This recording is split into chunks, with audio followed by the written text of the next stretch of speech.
Klase sa lahat ng pampublikong paaralan sa NCR suspendido simula October 13 hanggang 14. Sinuspinde ng Department of Education, NCR, DepEd-NCR ang lahat ng face-to-face classes sa mga pampublikong paaralan sa National Capital Region sa Lunes at Martes, October 13 hanggang October 14, 2025.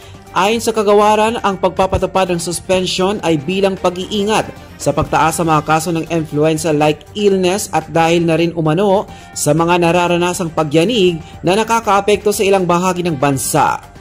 Department of Education National Capital Region issues this advisory to ensure the continuity of learning while prioritizing the health, safety, and structural security of all public schools ayon sa pahayag ng DepEd.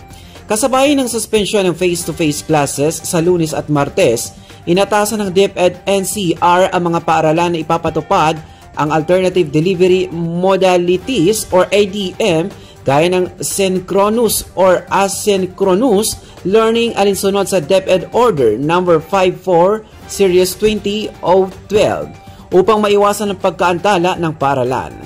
Inatasan din ng ahensya ang lahat ng paaralan na gamitin ang panahon ng suspension upang magsagawa ng cleaning at disinfection ng mga silid-aralan at common areas, magsasagawa ng structural at safety inspections ng mga gusali at pasilidad at maghanda para sa earthquake drills at emergency protocols at palakasin ang health and safety practices ng mga mag-aaral, guro, kawani at mga magulang.